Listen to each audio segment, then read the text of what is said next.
साथियों, मैं अंकित कुमार यादव आप सभी का स्वागत करता हूं सृष्टि ज्ञान केंद्र में, जहां आज हम चल रहे हैं अपने पुराने अध्याय शीत युद्ध के दौर को आगे बढ़ाने। और आज के इस वीडियो में हम पढ़ेंगे दो ध्रुवीयता को चुनौती, गुट निरपेक्षता क्या है ये। इस विषय को हम बड़े विस्तार से समझेंगे। लास्ट क्लास में हमने समझा था कि शीत युद्ध के दायरे क्या थे, हमने उसमें समझा बड़े विस्तार से। तो उसी प्रकार से आज हम इस चीज को भी बहुत विस्तार से समझेंगे कि इसका शीत युद्ध के दौरान क्या महत्व था, इसने किस प्रकार से शीत युद्ध को शीत युद्ध बनाए रखा, अथवा इसने किस प्रकार से नए उभरते हुए देशों को दो ध्रुवीयता की, मतलब आप कह सकते हैं दोनों महाशक्तियों की गुटबाजी से किस प्रकार से बचाया। ये भी आप इसको पढ़ने, इसमें आप इस चीज को भी बहुत विस्तार से समझेंगे। तो चलिए प्रारंभ करते हैं विस्तार से इस चैप्टर को और आज के विषय को। आइए प्रारंभ करते हैं। जैसा कि आपको मैं बता चुका हूं, आज का जो टॉपिक है वो है दो ध्रुवीयता को चुनौती, गुट निरपेक्षता। तो चलिए हम देख चुके हैं कि किस तरह शीत युद्ध की वजह से विश्व दो प्रतिद्वंदी गुटों में बंट रहा था। हम सबको पता है कि शीत युद्ध ने किस प्रकार से पूरी दुनिया को दो गुटों में बांट दिया था। एक गुट था आपका अमेरिका का गुट और एक था आपका सोवियत का। समझ में बात? अमेरिकी गुट और सोवियत गुट के कारण पूरी दुनिया दो भागों में बंट गई थी। और आपको पता है ये वही समय काल है जिस समय काल में दुनिया में जो गुलाम देश थे वो अपनी गुलामी की जंजीरों को तोड़कर आजाद हो रहे थे। तो उन देशों के सामने एक नई गुलामी खड़ी थी कि हम अभी तो गुलामी की जंजीरें तोड़कर आजाद हुए हैं और फिर हमारे सामने एक नई गुलामी खड़ी हुई है इन दो महाशक्तियों के रूप में। हमें अगर बचना है, हमें किसी न किसी महाशक्ति का पिछलग्गू बनना पड़ेगा। उन दुनिया के नए देशों के सामने ये समस्या खड़ी थी। तो उसी समस्या के समाधान के रूप में एक नए गुट का निर्माण होता है। और उस गुट का नाम क्या होता है? गुट निरपेक्ष आंदोलन। क्या होता है? गुट निरपेक्ष आंदोलन। तो सुनना बहुत ध्यान से है। इसी संदर्भ में गुट निरपेक्षता ने एशिया, अफ्रीका और लातिनी अमेरिका के 9 स्वतंत्र देशों को एक तीसरा विकल्प दिया। यह विकल्प था दोनों महाशक्तियों के गुट से अलग रहने का। तो यही चीज तो इन 3 महाद्वीपों के देशों, आपके दक्षिणी अमेरिका के, आपके अफ्रीका के और आपके एशिया के देशों को एक नया संयुक्त प्लेटफॉर्म प्रदान करने का काम करता है आपका कौन? गुट निरपेक्ष आंदोलन। किसके खिलाफ? दोनों महाशक्तियों से बचने के लिए, कि आपको जरूरत नहीं है दोनों महाशक्तियों का पिछलग्गू बनने की।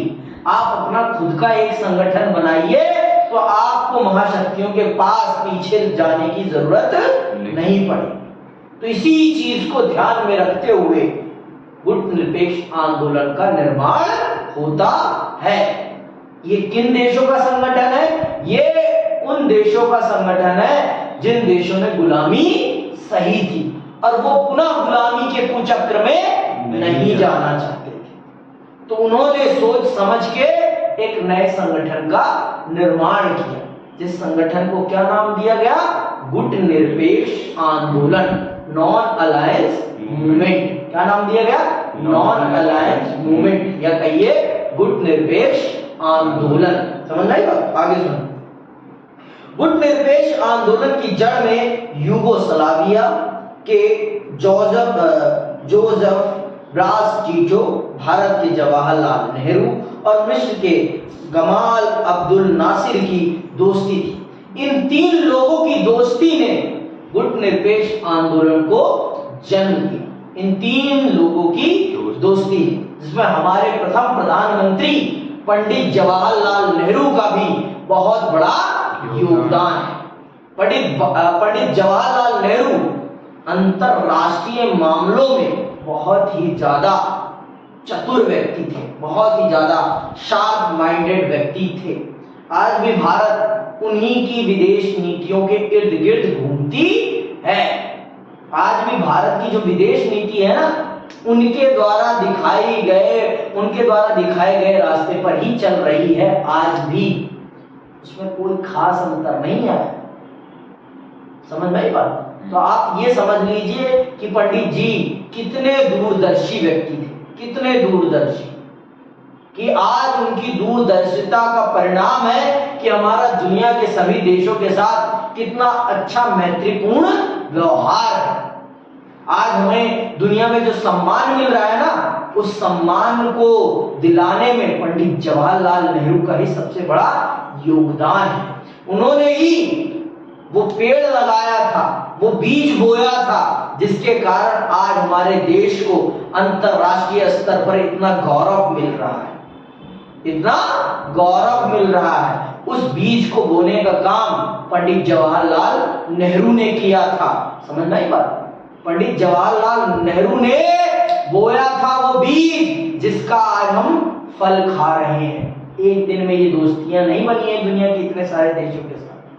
जिन लोगों को लगता है कि सिर्फ आज के हमारे वर्तमान प्रधानमंत्री के कारण हमारे दुनिया के साथ इतने रिश्ते अच्छे हैं, तो ये गलत फहमी है आपकी। ये आपको मूर्ख बनाया जा रहा है। यथार्थ ये है कि वो जो पहला प्रधानमंत्री इस देश का था, उसने उन रिश्तों के लिए बीज बोया था। उसने एक ऐसा संगठन बनवाया था जिसने गुलामी नहीं, अपना स्वाभिमान चुना था, अपना स्वाभिमान चुना था, और सब देशों को स्वाभिमान के प्रति प्रेरित किया था कि क्या जरूरत है हमें इनका पिछलग्गू बनने की। हमें अपनी जरूरतों के हिसाब से अपने लिए अपना संगठन बनाना चाहिए, और अपनी शक्ति को मजबूत करके हमें इनके खिलाफ एकजुट होकर खड़ा होना चाहिए। तो वो है पंडित जवाहरलाल नेहरू की सोच, और उसका परिणाम होता है आपका गुट निरपेक्ष आंदोलन। 3 लोगों की दोस्ती, यूगोस्लाविया के जोसेफ ब्रास टीटो, भारत के जवाहरलाल नेहरू और मिस्र के गमाल अब्दुल नासिर की दोस्ती थी। इन तीनों ने सन 1956 में एक सफल बैठक की। इंडोनेशिया के सुकरानो और घाना के वामे एनक्रोमा ने इनका जोरदार समर्थन किया। ये 5 नेता गुट निरपेक्ष के संस्थापक कहलाए। ये जो 5 लोग हैं और ये 5 देश, 5 लोग और 5 देश, इन्हीं को गुट निरपेक्ष आंदोलन का संस्थापक कहा जाता है। They are the founder of non alliance movement. तो ये 1 नंबर का प्रश्न है, 1 नंबर में भी आ जाता है, 3 नंबर में भी आ जाता है। ये पूछ लेते हैं आपसे कभी कभी कि गुट निरपेक्ष आंदोलन के संस्थापक देशों का नाम बताइए, या फिर गुट निरपेक्ष आंदोलन के संस्थापक नेताओं के नाम बताइए। तो ये आपसे पूछा जाता है और इसी प्रकार का प्रश्न आता है, आपको इसको बताना होता है। तो सुनना, पहला गुट निरपेक्ष सम्मेलन सन 1961 में बेलग्रेड में हुआ। तो पहली बार आपके इस आंदोलन का, आपके गुट निरपेक्ष आंदोलन की स्थापना कब होती है? 1961 में। कहां पर? बेलग्रेड में। यह सम्मेलन कम से कम 3 बातों की परिणति थी, और इस सम्मेलन में 3 बातों पर सहमति बरती गई। और वो 3 बातें क्या हैं? इन 5 देशों के बीच सहयोग, कि हम 5 देश एक दूसरे की हर जरूरत के प्रति एक दूसरे की मदद करेंगे। हम 5 लोग एक दूसरे के लिए हर प्रकार से खड़े होंगे। हम, अगर तुम्हें किसी चीज की जरूरत है तो अगर वो मेरे पास है तो मैं तुम्हें दूंगा, और मुझे किसी चीज की जरूरत है तो वो तुम मुझे दोगे। तो इस प्रकार से इन 5 देशों ने आपसी सहयोग की कसम ली और आपस में एक दूसरे के सहयोग के साथ आगे बढ़ने का रास्ता चुना। और यही चीज अगर पाकिस्तान कर लेता तो आज उसके हाथ में कटोरा नहीं होता। लेकिन उसे तो अमेरिका का पिछलग्गू बनना था ना, अमेरिका का कुत्ता बनना था, शेरू बनना था, तो बनो शेरू। अब आप शेरू बने हो तो शेरू की तरह काम करो। जिसको कहूंगा उसको भौंकना, जिसको नहीं कहूंगा उसको मत भौंकना, जिसको कहूंगा उसको काटना, जिसको कहूंगा उसको मत काटना। आप तो कुत्ते बनोगे ना, तो कुत्ता जैसा होता है वैसे आप हो आज के टाइम पे। समझ में बात? आप वैसे कुत्ते बने हो तो बने रहो। मौका तो इनके पास भी था। इन सब क्या ये शामिल नहीं हो सकते थे गुट निरपेक्ष आंदोलन में? नहीं। और क्यों नहीं शामिल हो सकते थे? क्योंकि इनको तो भारत का पक्का दुश्मन बनना था। इनको मित्रता से तो कोई मतलब था ही नहीं। समझ में बात? पर इनकी भी क्या गलती, इनको जिसने बनाया था वो तो तुरंत 9 महीने बाद मर गया। तो इनके लिए कौन सही पॉलिसी बनाए? फिर उसके बाद इनके देश में सत्ता कलह चलने लगता है। आपस में ही कुत्ते की तरह लड़ने लगते हैं कि मैं बनूंगा देश का पापा। तो देश के पापा बनने के चक्कर में इन्होंने देश की बर्बादी कर दी, देश को अनाथ कर दिया। ये वाली हालत हो गई इनकी। समझ में बात? नहीं तो अगर हमारा पड़ोसी हमारे साथ चलता तो आज हमारा पड़ोसी भी खुशी रहता और हमारा भी दुनिया में कहीं और स्थान होता। हम दुनिया में कहीं और स्थानों पर होते। आज हमें अपनी सेना पे इतना खर्चा क्यों करना पड़ रहा है? क्योंकि हमारा पड़ोसी ही हमारा सबसे बड़ा दुश्मन है, हमारा पड़ोसी ही हमारा सबसे बड़ा चोर है। तो उसके चोरिये से बचने के लिए हमें इतनी बड़ी सेना बनानी पड़ी। समझ में बात? नहीं तो हमें इतनी बड़ी सेना बनाने की जरूरत पड़ती कदापि नहीं। समझ में बात समझ रहे हो ना? तो ये है। तो इन 5 देशों ने पहले ही सम्मेलन में इस बात पर सहमति बरती कि हम 5 लोग एक दूसरे का हर प्रकार से सहयोग करेंगे। ठीक, ये पहला हो गया। दूसरा क्या था? शीत युद्ध का प्रसार और उसके बढ़ते हुए दायरे। और मतलब शीत युद्ध को आगे नहीं बढ़ने देंगे, शीत युद्ध की सदस्य संख्या में गिरावट लाएंगे। मतलब शीत युद्ध बनाए रखने के लिए जितना हो सकेगा उतना हम प्रयास करेंगे। दोनों महाशक्तियों के बीच में किसी भी प्रकार का डिस्प्यूट नहीं होने देंगे, क्योंकि अगर उनके बीच में लड़ाई होगी तो उसका गलत परिणाम हमारे ऊपर भी पड़ेगा। हमारा भी विकास बाधित होगा। समझ में आई बात? इस बात को ये लोग समझते हैं। ठीक है। और तीसरी बात क्या थी? अंतरराष्ट्रीय फलक पर बहुत से 9 स्वतंत्र अफ्रीकी देशों का नाटकीय उदय। 1960 तक संयुक्त राष्ट्र संघ में 16 नए अफ्रीकी देश बतौर सदस्य शामिल हो चुके थे। तो जो नए देश आजाद हो रहे थे या बन रहे थे, उनको गुट निरपेक्ष में शामिल करना, ना कि उनको 2 महाशक्तियों के कुचक्र में फंसने ना देना। इन्होंने संकल्प किया कि हम जितने भी नए देश होंगे उनको समझाएंगे कि आप उनके कुचक्र में मत जाइए, नहीं तो आपको बर्बादी ही झेलनी पड़ेगी। आप हमारे साथ आइए क्योंकि हम आपके जैसे हैं। और अगर हम लोग एक दूसरे के साथ मिलकर काम करेंगे तो हम सब मिलकर बहुत बड़ी ताकत बन सकते हैं। तो ये चीज ये लोग समझाते हैं और दुनिया को आगे ले जाने का प्रयास करते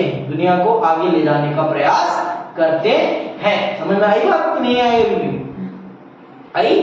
चल आगे सुनो। पहले गुट निरपेक्ष सम्मेलन में 25 सदस्य देश शामिल हुए। समय गुजरने के साथ गुट निरपेक्ष आंदोलन की सदस्य संख्या बढ़ती गई। 2006 में हवाना क्यूबा में हुआ 14वें सम्मेलन में 116 सदस्य देश और 15 पर्यवेक्षक देश शामिल हुए। मतलब आज इसकी सदस्य संख्या बहुत ज्यादा बढ़ गई। जहां स्टार्ट 5 से हुआ था और इसकी 2006 में सदस्य संख्या कितनी हो गई? 116। 116 सदस्य, 116 देश इसके सदस्य बने। 5 सदस्यों से स्टार्ट हुआ कारवां 116 देशों पर पहुंच गया। ये तो मेरे पास बहुत पुराना डाटा है, आप सबकी नई बुकों में आप लोग देखिएगा, बहुत ही ज्यादा अच्छा डाटा है। मतलब इनके काम करने की और इनकी ताकत का पूरी दुनिया ने लोहा माना कि हाँ ये वो संगठन है जो हमारे देश को वास्तविक रूप में बढ़ावा देगा, हमारे देश के विकास को पीछे नहीं ऊपर उठाएगा, नीचे नहीं ऊपर उठाएगा। तभी तो इसकी इतनी सदस्य संख्या बढ़ी। अगर इसके अंदर वो कार्य क्षमता नहीं होती, उस प्रकार की नीयत नहीं होती, तो क्या इसके इतने देश होते सदस्य? कदापि नहीं। भैया अगर आपकी दुकान अच्छी है तभी तो आपकी दुकान पे कस्टमर आएंगे ना, और अगर आप अच्छा सामान नहीं बेच रहे अपनी दुकान पे तो आपकी दुकान पे कोई कस्टमर आएगा नहीं। तो बस वही बात है। तो इनका उद्देश्य बहुत अच्छा था। इनका उद्देश्य, इनके कार्य करने की कार्य प्रणाली बहुत अच्छी थी, जिस कारण से इनके सदस्यों की संख्या बहुत तेजी से बढ़ी। समझ में आई बात? आगे सुनो। जैसे जैसे गुट निरपेक्ष आंदोलन एक लोकप्रिय अंतरराष्ट्रीय आंदोलन के रूप में बढ़ता गया, वैसे वैसे इसमें विभिन्न राजनीतिक प्रणाली और अलग अलग हितों के देश शामिल होते गए। इससे गुट निरपेक्ष आंदोलन के मूल स्वरूप में बदलाव आया। इसी कारण गुट निरपेक्ष आंदोलन की सटीक परिभाषा कर पाना कुछ मुश्किल है। वास्तव में यह आंदोलन है क्या? दरअसल यह आंदोलन क्या नहीं है, यह बताकर इसकी परिभाषा करना ज्यादा सरल है। यह महाशक्तियों के गुटों में शामिल ना होने का आंदोलन है। आप इस आंदोलन की कोई परिभाषा नहीं है, लेकिन हम इसकी परिभाषा इस रूप में कर सकते हैं कि ये आंदोलन दोनों महाशक्तियों के खेमे से नए और पुराने देशों को बचाने वाला आंदोलन। अगर हम ये कहेंगे तो हम इसके सही उद्देश्य को समझ पा रहे हैं कि इसका क्या उद्देश्य था, ये किस लिए बना है।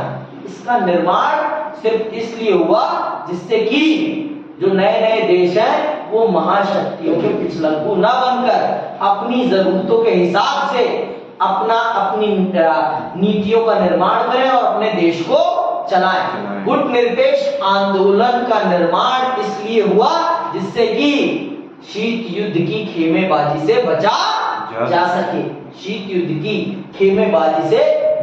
सके। ये जो ग्रुपिज्म हो रहा था कोल्ड वॉर के टाइम, उस ग्रुपिज्म से बचा जा सके और दुनिया को एक नई दिशा प्रदान की जा सके, दुनिया अपना विकास कर सके। इसलिए गुट निरपेक्ष आंदोलन को बनाया गया और यही इसकी सटीक और एकदम स्पष्ट परिभाषा है। ये क्या नहीं है, ये बहुत कुछ है। ये बहुत कुछ है। हम इसके कामों को सिर्फ इतना भर नहीं समझ, इसका काम बहुत बड़ा है जो बना। इसका मूल उद्देश्य क्या था? इसका मूल उद्देश्य था दुनिया के देशों को शीत युद्ध की खेमेबाजी से बचाना। दुनिया के देशों को शीत युद्ध की खेमेबाजी से बचाना। समझ में आएगा? आगे सुनो। महाशक्तियों के गुटों से अलग रहने की इस नीति का मतलब यह नहीं है कि इस आंदोलन से जुड़े देश अपने को अंतरराष्ट्रीय मामलों से अलग थलग रखते हैं या तटस्थता का पालन करते हैं। गुट निरपेक्षता का मतलब पृथकतावाद नहीं। पृथकतावाद का अर्थ होता है अपने को अंतरराष्ट्रीय मामलों से काट कर रखना। गुट निरपेक्षता का मतलब ये नहीं है कि आप अपने आप को अंतरराष्ट्रीय मामलों से अलग थलग करें, कदापि नहीं। आप अंतरराष्ट्रीय मामलों में भरपूर इंटरेस्ट लें और उसे सही दिशा में ले जाने का प्रयास करें। यह है गुट निरपेक्षता का मतलब। अलग थलग नहीं करना है, अपने आप को सेपरेट नहीं कर, आइसोलेट नहीं कर लेना है विश्व राजनीति से, ना कदापि नहीं। पृथकतावाद गुट निरपेक्षता का मतलब नहीं है। पृथकतावाद का मतलब क्या होता है? पृथकतावाद का मतलब होता है अपने आप को सभी लोगों से दूर कर लेना, अपने आप को आइसोलेट कर लेना, अलग थलग कर लेना। तो गुट निरपेक्षता का उद्देश्य अपने आप को अलग थलग करना कदापि नहीं है, अपने आप को अलग थलग करना कदापि ही नहीं है। उनका तो उद्देश्य क्या है? उनका उद्देश्य है दुनिया के हर मामले में सम्मिलित होना, सही को सही बताना और गलत को गलत बताना, और लड़ाई झगड़ों को कम से कम करना। ये है आपके गुट निरपेक्षता का मतलब। समझ में आया? 1787 में अमेरिका में स्वतंत्रता की लड़ाई हुई थी। इसके बाद से पहले विश्व युद्ध की शुरुआत तक अमेरिका ने अपने को अंतरराष्ट्रीय मामलों से अलग रखा। तो अमेरिका ने अपने आजादी के बाद से पहले विश्व युद्ध तक, अपनी आजादी के बाद से और पहले विश्व युद्ध तक अपने आप को दुनिया से अलग रखा था, अपने आप को दुनिया से अलग रखा था। समझ में आई बात? अपने आप को दुनिया से अलग रखा था। तो हाँ, हम कह सकते हैं अमेरिका ने पृथकतावाद की नीति को अपनाया था। अमेरिका ने पृथकतावाद की नीति को अपनाया था अपनी आजादी से लेकर कब तक? पहले विश्व युद्ध की शुरुआत से पहले तक। उसके बाद उसने अंतरराष्ट्रीय मामलों में इंटरफेयर करना स्टार्ट कर दिया था। समझ में आई बात? आगे सुनो। उसने पृथकतावाद की विदेश नीति अपनाई थी। इसके विपरीत गुट निरपेक्ष देशों ने, जिसमें भारत भी शामिल है, शांति और स्थिरता बनाए रखने के लिए प्रतिद्वंदी गुटों के बीच मध्यस्थता में सक्रिय भूमिका निभाई। गुट निरपेक्ष देशों की ताकत की जड़ उनकी आपसी एकता और महाशक्तियों द्वारा अपने अपने खेमे में शामिल करने की पुरजोर कोशिश के बावजूद ऐसे किसी खेमे में शामिल न होने के उनके संकल्प में है। समझ में आया? इनकी गुट निरपेक्ष आंदोलन की देशों की ताकत किसमें है? महाशक्तियों के बीच में लड़ाई ना होने देना, और महाशक्ति कितनी भी कोशिश करे, कितना भी लालच क्यों ना दे, फिर भी उनके गुटों में शामिल ना होना गुट निरपेक्षता की ताकत है। गुट निरपेक्षता की ताकत है। विश्व की शांति बनाए रखने के लिए जितना इंटरफेयर हो सके उतना इंटरफेयर करना, विश्व राजनीति में उतना ज्यादा इंटरफेयर करना और विश्व को शांति की राह पर ले जाना, और दोनों महाशक्तियों के खेमे में कितनी भी लालच, कितना भी कुछ भी करे, फिर भी शामिल ना होना। यह है गुट निरपेक्ष आंदोलन की वास्तविक ताकत। यह है आपके गुट निरपेक्ष आंदोलन की वास्तविक ताकत। समझ में आई बात? आगे सुनो। गुट निरपेक्षता का अर्थ तटस्थता का धर्म निभाना भी नहीं है। तटस्थता का धर्म निभाना भी नहीं है कि दुनिया लड़ती रहे, हम उसमें किसी भी प्रकार से कुछ नहीं बोलेंगे। जो गलत है ना हम उसे गलत ठहराएंगे, जो सही है ना हम उसे सही बताएंगे ना। तटस्थता का मतलब होता है कि मुझे तुम्हारी लड़ाई से कोई मतलब है, तुम लड़ो मरो मुझे कोई फर्क नहीं पड़ता। तुम सही हो तब भी मुझे फर्क नहीं पड़ता, तुम गलत हो तब भी। ना वो सही को सही बताता है, ना गलत को गलत बताता है। कौन? जो तटस्थता की नीति का पालन करता है। जो तटस्थता की नीति का पालन करता है वो कभी ना गलत को गलत बताएगा, ना सही को सही। तुम जैसे हो कुछ भी करो, मुझे कोई फर्क नहीं पड़ता, उसका मानना ये है। तो गुट निरपेक्षता का अर्थ तटस्थता का धर्म निभाना भी नहीं है। तटस्थता का अर्थ होता है मुख्यतः युद्ध में शामिल ना होने की नीति का पालन करने वाले देश के लिए यह जरूरी नहीं पालन करना। तटस्थता की नीति का पालन करने वाले देश के लिए जरूरी नहीं कि वह युद्ध को समाप्त करने में मदद करे। लेकिन गुट निरपेक्ष आंदोलन के देश तो ऐसे थे नहीं। वो युद्ध में भी जो गलत होता था उसे गलत भी बताते थे, और जहां युद्ध करने की जरूरत पड़ती थी वहां युद्ध करने भी जाते हैं। पहली बात तो युद्ध को होने ही नहीं देते थे, युद्ध को होने ही नहीं देते थे, और युद्ध को समाप्त करने के लिए जितना संभव हो सके उतना प्रयास करते थे। कौन? आपके गुट निरपेक्ष आंदोलन के देश। समझ में आई बात? ऐसे देश युद्ध में संलग्न नहीं होते और ना ही युद्ध के सही गलत होने के बारे में उनका कोई पक्ष होता है। जो तटस्थता का पालन करते हैं वो देश न युद्ध में शामिल होते हैं, न युद्ध में किसकी गलती है, कौन सही है, इसका भी कभी वो खुलासा नहीं करते। वो अपने आप को दुनिया से अलग अलग रखते हैं। जो किसका पालन करते हैं? हाँ, और पृथकता का पालन करने वाला व्यक्ति तो किसी भी मामले में नहीं बोलता, मतलब वो दुनिया से कोई मतलब ही नहीं रखता। दुनिया से कोई मतलब नहीं है मेरा, तो मुझे कोई संबंधों से दूर रहता है, सबसे दूर रहता है। वो अपने राजनीतिक संबंध किसी से रखता ही नहीं। समझ में बात? तो तटस्थता और पृथकता में क्या अंतर है, समझ में आ गई बात? तटस्थता तो चलो सैनिक मामलों का है, पृथकता तो संपूर्ण रूप से मुझे किसी से कोई मतलब है ही नहीं, मुझे किसी से कोई मतलब है ही नहीं। यहाँ तटस्थता में तो सैन्य है कि अगर आप आपस में कुत्ते की तरह लड़ रहे हो तो मुझे कोई फर्क नहीं पड़ता, आप लड़ो मरो, न मैं आपको छुड़ाने आऊंगा, न कोई गलत, कौन गलत है कौन सही है, न मैं ये बताने आऊंगा। लड़ो आपस में, मुझे कोई फर्क नहीं पड़ता। ऐसे देश में युद्ध में संलग्न, ऐसे देश युद्ध में संलग्न नहीं होते और न ही युद्ध के सही गलत होने के बारे में उनका कोई पक्ष होता है। दरअसल कई कारणों से गुटनिरपेक्ष देश, जिसमें भारत भी शामिल है, युद्ध में शामिल हुए। इन देशों ने दूसरे देशों के बीच युद्ध को होने से टालने के लिए काम किया और हो रहे युद्ध के अंत के लिए प्रयास की। समझ में आई बात? भारत और गुटनिरपेक्ष में जितने भी देश थे जहां युद्ध करने की जरूरत पड़ी वहां युद्ध में भी शामिल हुए, और जो गलत था उसे गलत बताया, जो सही था उसे सही बताया, और युद्ध को समाप्त करने के लिए जो संभव हो सका वो प्रयास किया। तो ना गुटनिरपेक्ष आंदोलन के देश ना पृथकतावाद की नीति का पालन करते हैं और ना ही तटस्थता की नीति का पालन करते हैं। वो विश्व शांति के लिए वो सब कुछ करते हैं जो जरूरी है, जो जरूरी है। समझ में आई बात? आगे सुनो। नव अंतरराष्ट्रीय आर्थिक व्यवस्था, ये क्या है समझते हैं, जानते हैं कि क्या है नव अंतरराष्ट्रीय आर्थिक व्यवस्था।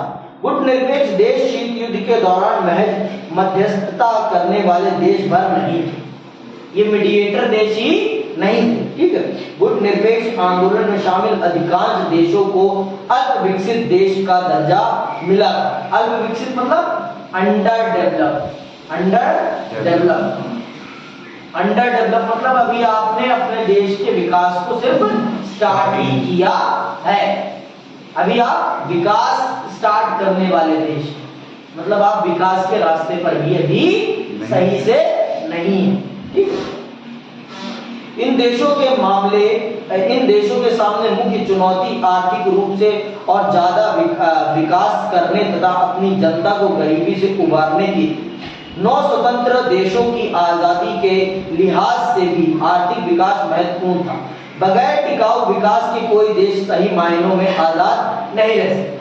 आजादी का असली अर्थ होता है आर्थिक आजादी। मैंने आपको पहले ही बता रखा है, जब तक आपके पास आर्थिक आजादी नहीं होगी ना, तब तक आप ना अपनी राजनीतिक आजादी का मजा ले पाएंगे और ना ही आप अपनी सामाजिक आजादी।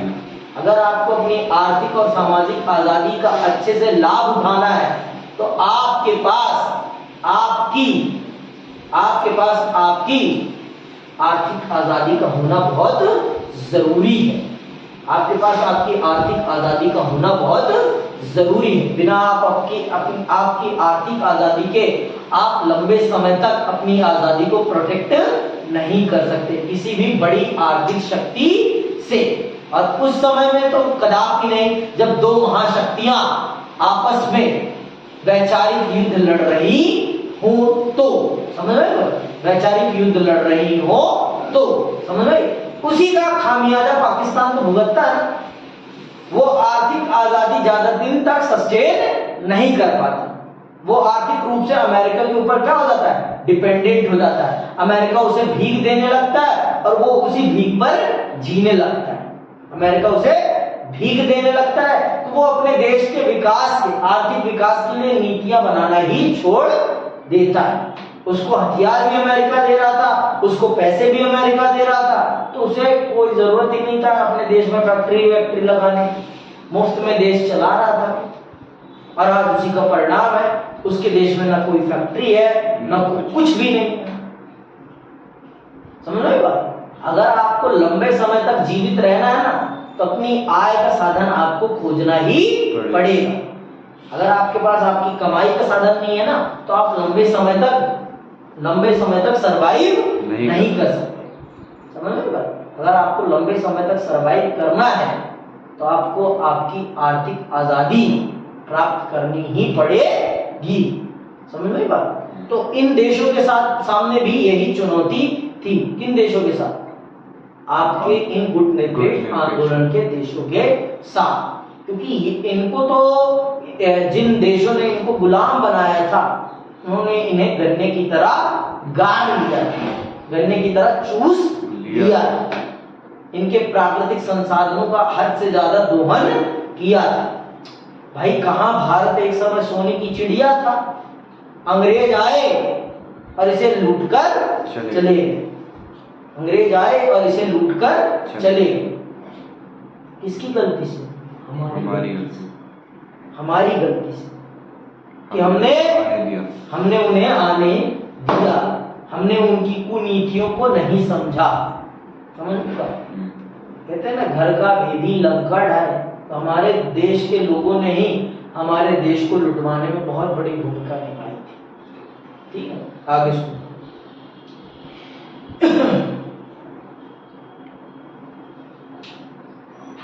बगैर टिकाऊ विकास के कोई देश सही मायनों में आजाद नहीं रह सकता, उसे धनी देशों पर निर्भर रहना पड़ता। इससे वह उपनिवेशिक देश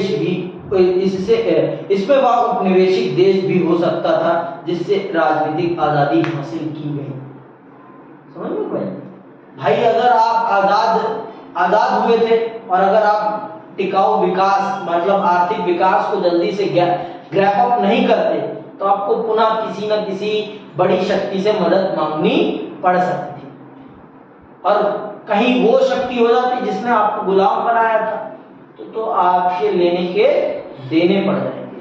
आपको तो लेने के देने पड़ जाएंगे। आपकी तो लेने की देनी हो जाएगी।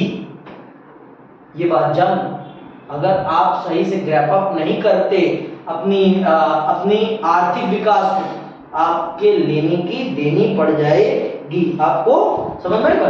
और उसकी जगह, और आपको अगर आर्थिक मदद देने वाला वही देश निकले जिसने आपको गुलाम बनाया था, वो आपको पुनः गुलाम बना ले। क्योंकि सबसे बड़ी गुलामी कौन सी गुलामी है? आर्थिक गुलामी। जो आपको खिलाता है ना, वो आपको कैसे भी घुमाए, आपको घूमना ही पड़ता है। आप जिसके पास आप नौकरी करते हैं, वो आपको जैसा कहता है वैसे ही तो काम करते हैं ना। समझ में आई बात? वही चीज है। तो जो आपको रोटी देगा, आपको उसी के हिसाब से चलना पड़ेगा। तो पाकिस्तान किसके हिसाब से चला? अमेरिका के हिसाब से। क्यों चला? क्योंकि अमेरिका उसे रोटी देता था कि ले मेरे कुत्ते खा तू, और भारत के ऊपर भौंकता जा, भारत के ऊपर, यूएसएसआर के ऊपर भौंकता चल। और अब कुत्ते की मुझे जरूरत ही नहीं है। अमेरिका को आज के टाइम पे कुत्ते की जरूरत है नहीं, तो अमेरिका ने रोटी फेंकना बंद कर दिया, और रोटी फेंकना बंद कर दिया तो कुत्ता मरने की कगार पर चला गया है। समझ में आई बात? कुत्ता मरने की कगार पर चला गया। आज कटोरा लेकर दुनिया भर में घूम रहा है। आई बात समझ? तो ये स्थिति है पाकिस्तान की, ये स्थिति है पाकिस्तान की। आई बात समझ कि अभी भी नहीं आई? तो क्या आर्थिक आजादी का मतलब समझ गए ना? तो इन देशों को भी जल्दी से जल्दी अपनी आर्थिक आजादी के लिए कुछ ना कुछ करना था। तो इन्होंने क्या किया? सुनना ध्यान से। इसी समझ से नव अंतरराष्ट्रीय आर्थिक व्यवस्था की धारणा का जन्म 1972 में संयुक्त राष्ट्र संघ के व्यापार और विकास से संबंधित सम्मेलन United Nation conference on trade and development अकाउंटेड में towards a new trade policy for development शीर्षक से एक रिपोर्ट प्रस्तुत की गई। इस रिपोर्ट में वैश्विक व्यापार प्रणाली में सुधार का प्रस्ताव किया गया। इस रिपोर्ट में कहा गया था कि सुधारों में अल्प विकसित देशों को अपने उन प्राकृतिक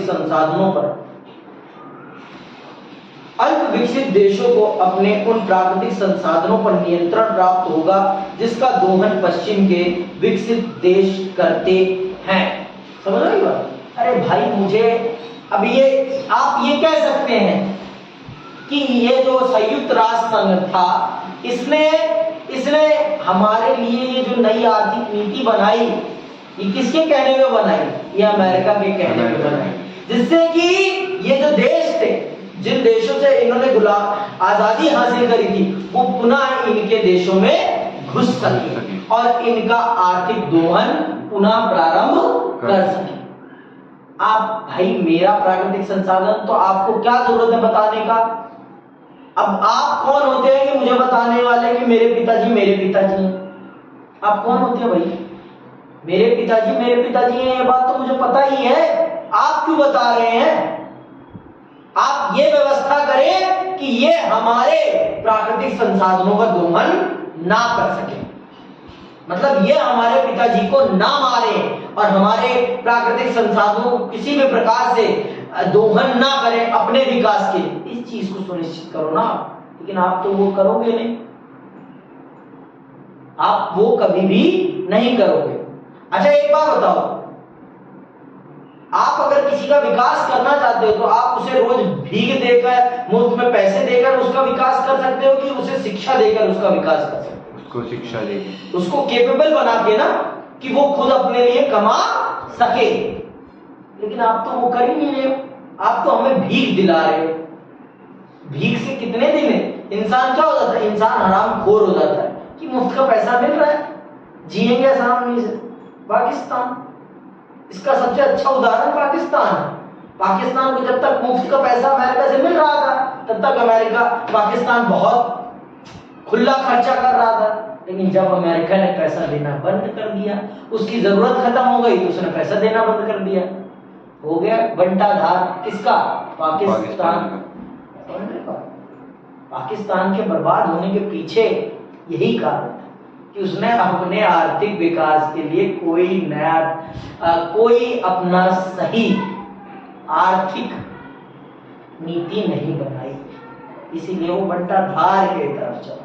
समझ में बात? आगे सुनिए।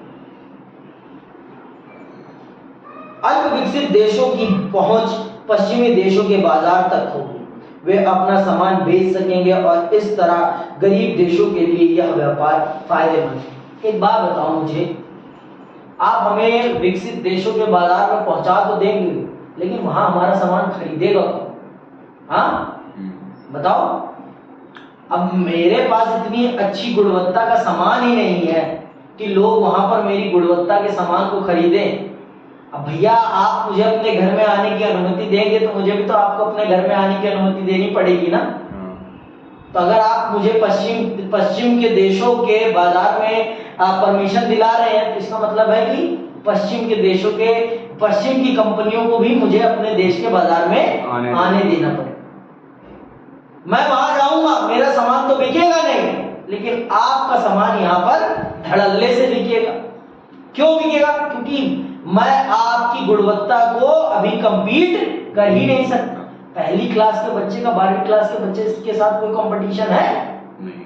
तो यही है, हम लोग तब क्या थे? पहली क्लास के बच्चे। और वो जो अमेरिका के खेमे के देश थे या सोवियत खेमे के देश थे, सोवियत और अमेरिका से हमारा कोई कंपटीशन था नहीं। या ब्रिटेन या फ्रांस से हमारा कोई कंपटीशन था नहीं। क्यों नहीं था? क्योंकि वो 12वीं क्लास, उनके पास जितनी हाई पावर टेक्नोलॉजी थी उतनी हाई पावर टेक्नोलॉजी तो हमारे पास थी ही नहीं। तो हम कैसे सरवाइव कर पाते उनके सामने? उनकी मार्केट में हमारा कोई प्रोडक्ट बिकता? कदापि ही नहीं बिकता। पर हमारी मार्केट में उनका प्रोडक्ट अच्छे से बिकता। यही बात समझ। तो ये संयुक्त राष्ट्र संघ की दोगली नीति थी। किसको फायदा दिलाने की? पूंजीवादी देशों को फायदा दिलाने की। आप खुद ही सोचो क्या हमारे प्रोडक्ट उनके मार्केट में बिकते? नहीं। हमारे तो हाई क्वालिटी प्रोडक्ट ही नहीं थे उतने उस टाइम, तो हमारे कैसे बिकते? हाँ, अगर आप ये नीति बनाते कि हमें उनके मार्केट में जाने की अनुमति है लेकिन उनको हमारे मार्केट में आने की अनुमति नहीं है, तब कहीं जाकर ये फेयरवेल होता। लेकिन आपने ऐसा तो करा ही नहीं, आपने ऐसा तो करा ही नहीं था। भाई अगर मैं आपको आपके घर, आप मुझे अपने घर बुलाएंगे तो मुझे भी तो आपको अपने घर बुलाना पड़ेगा ना, तभी तो रिश्ता कायम होगा ना। तो ये समझ लो, मैं आपके घर आऊंगा, मेरा कोई सामान नहीं बिकेगा, लेकिन आप जब मेरे घर आएंगे आपका दवा भी बिकेगा। आप प्रॉफिट कमाएंगे, मैं लॉस कमाऊंगा। यही बात समझ। क्यों? क्योंकि मेरा सामान अभी उतना अच्छा नहीं है जितना अच्छा होना चाहिए। तो आप पुनः फिर से मुझ पर आर्थिक गुलामी का थप्पा लगा देंगे। समझ नहीं बात? आगे सुनो।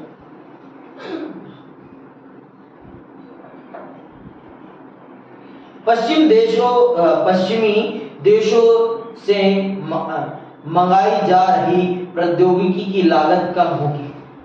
भाई प्रौद्योगिकी आप हमें सस्ती कीमत पर क्यों दे रहे हैं? आप बनाना सिखा दो ना हमें, बनाना सिखा दोगे तो और कम हो जाएगी, पर बनाना तो सिखाओगे ही नहीं।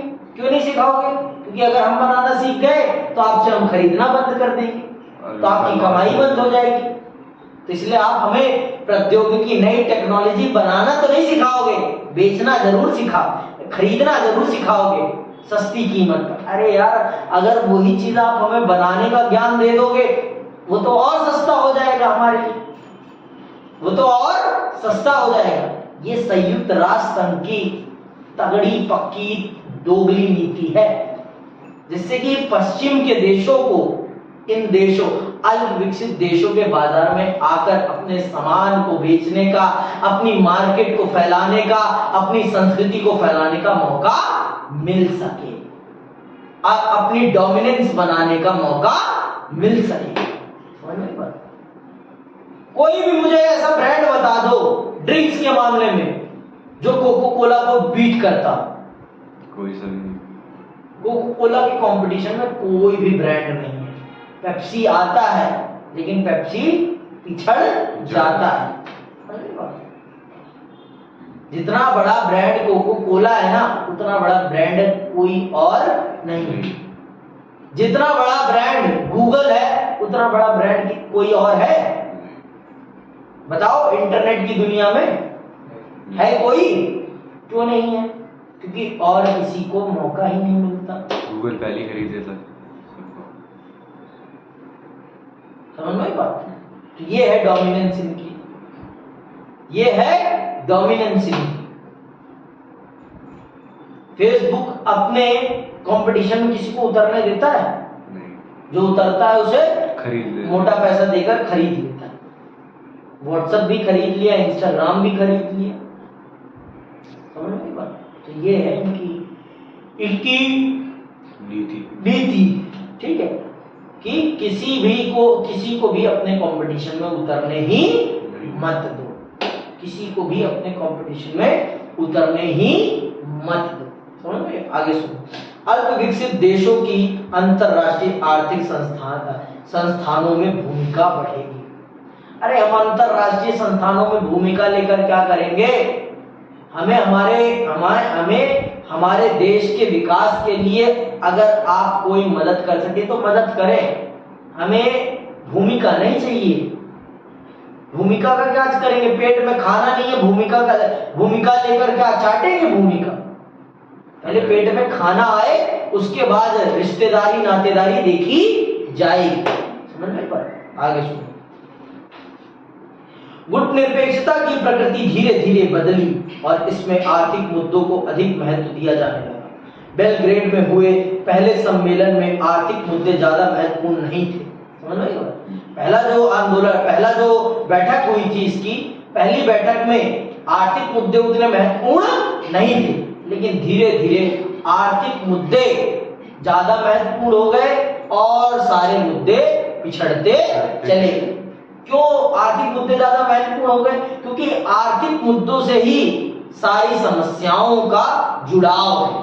सारी समस्याओं का जुड़ाव आर्थिक रूप से ही है।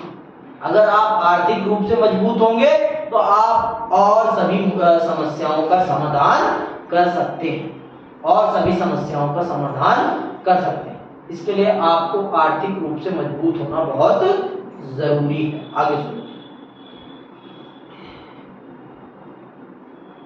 सन 1970 के दशक के मध्य तक आर्थिक मुद्दे प्रमुख हो उठे। इसके परिणाम स्वरूप गुटनिरपेक्ष आंदोलन आर्थिक दबाव समूह बन गया। सन 1980 के दशक के उत्तरार्ध तक नव अंतरराष्ट्रीय आर्थिक व्यवस्था को बनाए चलाए रखने के प्रयास मंद पड़ गए। इसका प्रमुख कारण था विकसित देशों द्वारा किया जा रहा तेज विरोध। विकसित देश एक सुर में विरोध कर रहे थे, जबकि गुटनिरपेक्ष देशों को इस विरोध के बीच अपनी एकता बनाए रखने के लिए जी तोड़ मेहनत करनी पड़ रही थी। कहते हैं ना, गरीबों में एकजुटता नहीं होती, गरीबों में एकजुटता नहीं होती। किसान अगर मार खाता है व्यापारियों से या लूटा जाता है व्यापारियों से, तो सिर्फ क्यों लूटा जाता है? क्योंकि किसानों में एकता नहीं है। अगर किसानों और मजदूरों में एकता अच्छे से आ जाए ना, तो उनका कोई भी शोषण नहीं कर सकता, कोई भी उनका शोषण नहीं कर सकता। यही चीज गरीब देशों के साथ भी है, यही चीज गरीब देशों के साथ भी है। ये पाकिस्तान अगर हमारे साथ होता तो खुश नहीं होता, लेकिन इसको तो तलवे चाट रहे थे। किसके? अमेरिका के। तो चाट भाई तो तलवे, आज जाट तलवे चाट। अगर वो पैसे दे देता तो कहने वाली बात है, चाट ले तलवे, चमका दे उसके तलवे। गरीब देशों की सबसे बड़ी दिक्कत यही है कि वो लंबा नहीं सोचते, जल्दी झांसे में पड़ जाते हैं। हाँ, समझ में आई बात? छोटे छोटे फायदों के लिए लंबे समय में लंबा फायदा होता हुआ उन्हें दिखाई नहीं पड़ता। समझ में आई बात? चलो आज के लिए बस इतना ही। जय हिंद, जय भारत।